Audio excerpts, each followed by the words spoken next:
Okay, welcome everybody to example 4 on page 117 of the workbook. And this is one more example of using the Taylor error formula to check the accuracy of some of the approximations that we made using Taylor polynomials. In particular, this example is going to refer back to the example 2 on page 115 where we were dealing with the function ln of x. Okay, they'd like us to take the three estimates that we found there and to estimate the error of those. Okay, so just to make things a little easier for us, I went ahead and wrote the error formula from a few pages ago at the top of this page, just so we don't have to keep flipping pages back and forth. And I thought it would be good to make a little table just to keep track of our work over here. Okay, the three values of n that we're interested in are 1, 2, and 3. And let's start by filling in the numbers that we calculated over in example 2. We found three estimates, Pn of 1.5 for n equals 1, 2, and 3. I'm just going to recopy those three numbers.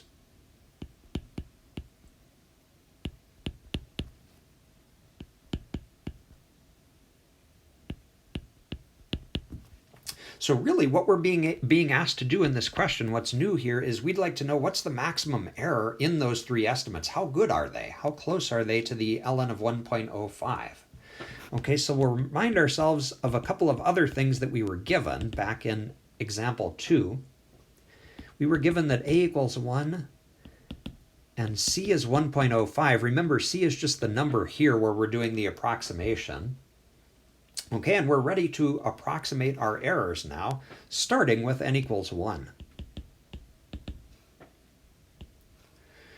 Okay, so if you look up at the error formula at the top, getting started always amounts to figuring out what this value of m is, and that has to do with the n plus first derivative. So if n is equal to 1, we are interested in the second derivative of our function. Okay, if we just take a minute to calculate it, we're starting with f of x equals ln of x. The first derivative is x to the negative 1, and the second derivative is negative x to the negative 2. And we can write that negative x to the negative 2 as negative 1 over x squared. And after you take the absolute value, that's just going to become 1 over x squared. Okay, now remember where we're going with this. What we're interested in doing is finding the value of m, which is just the biggest possible value that 1 over x squared could have. And in particular, it's the maximum value m on a particular interval. It's the interval between a and c. So here's what we need to do to figure out our m. Ask yourselves, out of all of the numbers that we could take in the entire interval 1 to 1.05, which number would give us the biggest value for this fraction? Notice where the x is. It's in the denominator. So we can get the biggest value for the fraction by taking the smallest value of x in our interval, in other words, taking the 1. So we're going to let x be 1. That's going to make this fraction as big as possible, and it's going to give us a value of m that's 1 over 1 squared, which is just 1. Okay, so we are ready to calculate our error associated with n equals 1, and that's going to involve just filling in the pieces in our formula. Okay, so let me scroll up so we can see that again. So we're going up here and filling in the pieces. We now know that m is equal to 1. We know that c and a are 1.05 and 1. Okay, n plus 1 is going to be 2, because n is 1, and we're going to get an n plus 1 factorial is 2 factorial. And then it's a matter of just doing this calculation and seeing what you get. This is going to turn out to be 0.00125. There's our maximum error.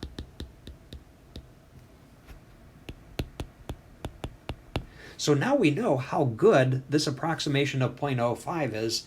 The maximum error in that approximation is 0.00125. Not bad. Okay, and now we're going to move on to n equals 2 and do the same calculation.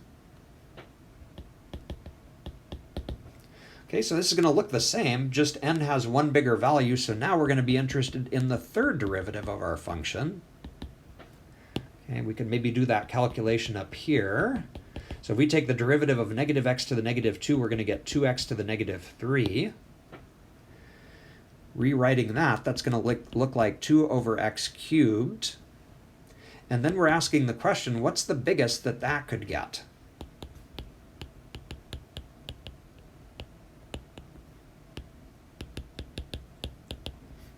Okay, well, we can make kind of a similar comment that we did before. We're looking at a fraction. And so out of all the values between 1 and 1.05, it's the smaller value that's going to make the fraction the biggest. So here we're going to get a 2 over 1 cubed, and that's going to give us our maximum value of m. This time it looks like it's going to be 2, because 2 over 1 is 2. Okay, so we're ready to calculate E2. We'll fill in the m that we just calculated. That was 2 over 1 cubed, which is just 2. Okay, and then this time we're going to get 1.05 minus 1 cubed. Okay, kind of notice the general pattern here that when we use that error formula, the powers, the values of n, are always 1 bigger than the n that we're given. That's kind of the way the formula works. Okay, and then this is a job for your calculator probably. You can punch this in, and what you'll discover is a maximum error that looks like that. That's a pretty small number. Okay, let's scroll up and fill in our table with that. Okay, so it's telling us then that this estimate of 0.04875 is pretty good. The error between that estimate and the exact value is no greater than 0.0000417. That's what we're saying. That's the worst case scenario. Okay, and finally, we've got one more value of n that we want to calculate, and then we will have done everything that they asked us. So if n is equal to 3, we need to look at the fourth derivative. Okay, I will let you confirm that the fourth derivative here is the absolute value of negative 6 over x to the fourth. Take its absolute value, and that's going to get rid of the minus sign for us and just give us 6 over x to the fourth. And then the question, as always, is what's the biggest that this could get?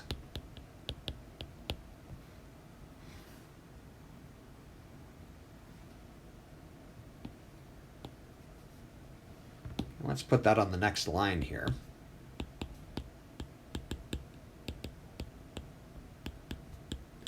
Okay, well, our interval doesn't change for any of these calculations, so we're in the same situation that we were before. We've got a fraction, and the biggest value of that fraction is going to come at the left-hand endpoint here, so we're going to plug in 1 for x, and 6 over 1 to the fourth is just 6.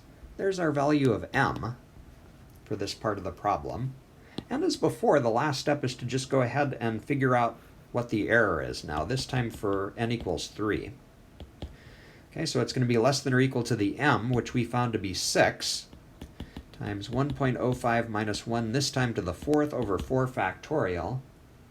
Okay, and you can confirm when you do that calculation that you're going to get, oh boy, lots of zeros this time. 1, 2, 3, 4, 5, 1, 6. There's our maximum error. Okay, so we'll go up and fill in our table. And you can see that that error is even smaller. So we are looking at a very accurate estimate of ln of 1.05. Okay, and I think we've completed this problem. And so I'm hoping that you're noticing that these maximum errors, they tend to get smaller as n gets bigger. That kind of confirms the observation that we made that approximations using Taylor polynomials should get better as the value of n gets larger.